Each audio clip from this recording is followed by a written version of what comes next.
Você acredita em contos de heróis e vilões?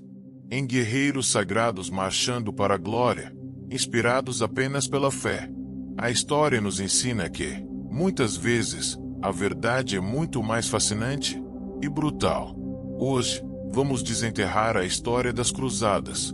Não a versão que você ouviu nos livros, mas a verdade por trás das guerras santas. Uma história de fé inabalável, sim, mas também de traição, ganância e ambição política que mudou o rumo do mundo. Para entender as cruzadas, precisamos voltar no tempo. A Europa vivia uma época de transformações. O Império Bizantino, outrora poderoso, estava encolhendo, ameaçado pelos turcos seljúcidas. A Igreja Católica, em Roma, buscava expandir sua influência e unificar os reinos cristãos sob sua bandeira. E no meio de tudo isso, existia um lugar sagrado para três grandes religiões: Jerusalém. Em 1095, o Papa Urbano II faz um apelo dramático. Não era apenas sobre reconquistar Jerusalém. Era sobre desviar a violência dos cavaleiros europeus, dar a eles um inimigo comum e, de quebra, fortalecer o poder papal.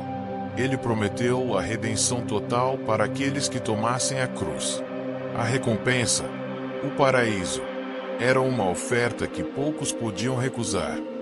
O que se seguiu foi uma das marchas mais impressionantes da história. Não apenas cavaleiros, mas camponeses, mulheres e crianças se juntaram à cruzada do povo. Uma massa desorganizada e brutal que causou mais problemas do que soluções. Mas a verdadeira força viria em seguida. A primeira cruzada foi um evento de fúria e fanatismo, mas também de uma sorte inacreditável. Os muçulmanos estavam desunidos, lutando entre si. A chegada dos cruzados foi uma surpresa que eles não souberam enfrentar. O clímax foi o cerco a Jerusalém. A cidade, sagrada para todos, se tornou palco de um massacre indescritível em 1099. O que se esperava ser uma libertação, se tornou um banho de sangue. E aqui está o primeiro segredo. A vitória não foi apenas religiosa. Os cruzados estabeleceram reinos, controlando as rotas comerciais do Mediterrâneo. A ganância e a política já estavam no cerne da Guerra Santa. A história das cruzadas não estaria completa sem um dos seus personagens mais fascinantes, Saladino. Um general curdo, unificador do Islã, que tinha como missão sagrada reconquistar Jerusalém. A diferença dele para os cruzados: Saladino não era um guerreiro fanático. Ele era um estrategista brilhante e um homem de honra, respeitado até mesmo pelos seus inimigos. Em 1187, ele recupera Jerusalém. Mas, ao contrário do que aconteceu com os muçulmanos 88 anos antes, ele não promoveu o massacre. Ele permitiu que os cristãos saíssem em paz. A sua humanidade se tornou lendária. Essa derrota humilhante para os cristãos desencadeou a Terceira Cruzada. E essa cruzada nos trouxe outro ícone: Ricardo Coração de Leão, o rei da Inglaterra, um guerreiro implacável e destemido. A Terceira Cruzada foi um duelo de titãs entre Ricardo e Saladino. Eles se enfrentaram em batalhas épicas, mas a mais intrigante foi o que não aconteceu. Eles se respeitavam. Eles trocaram presentes. Ricardo chegou a oferecer sua irmã para casar com o irmão de Saladino, para selar a paz. O que começou como uma guerra de religiões, estava se tornando uma negociação política. Das 8 grandes cruzadas, a quarta é, sem dúvida, a mais surreal. O objetivo era o Egito. Mas, por uma série de eventos absurdos, incluindo dívidas e intrigas políticas, os cruzados foram desviados. O que eles fizeram? Eles atacaram e saquearam a maior cidade cristã do mundo, Constantinopla. Sim, você ouviu certo.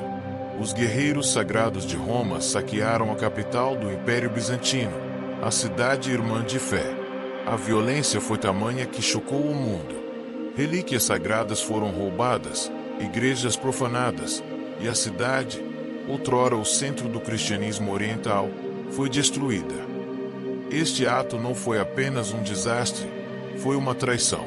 Ele marcou a divisão definitiva entre a Igreja Católica Romana e a Igreja Ortodoxa e mostrou, de uma vez por todas, que as cruzadas não eram apenas sobre fé, eram sobre poder, dinheiro e a pura e simples brutalidade humana. As cruzadas terminaram com o tempo, mas o seu legado persiste. Elas não só criaram ordens militares lendárias como os Cavaleiros Templários e os Hospitalários, mas também moldaram a Europa e o Oriente Médio. Elas abriram rotas comerciais, trouxeram novas ideias e tecnologias, mas também deixaram um rastro de desconfiança e ressentimento entre o Oriente e o Ocidente que ressoa até hoje. No final, o que foram as Cruzadas? Uma série de guerras santas em nome de Deus, ou uma complexa teia de eventos, onde a fé foi usada como desculpa para a ganância, a vingança e a política? A resposta, como a história nos mostra, não é simples. Elas foram, talvez, a maior prova de que a história não é apenas sobre o que aconteceu, mas sobre por que aconteceu. E por que as pessoas acreditaram que valia a pena matar e morrer em nome de uma causa, mesmo que ela não fosse a única. Se você chegou até aqui, é porque, assim como nós, você entende que a história é um labirinto de mistérios e segredos. Se você quer desvendar mais histórias como essa, deixe seu like e inscreva-se no canal. E nos diga nos comentários, qual outro evento histórico você gostaria que desvendássemos.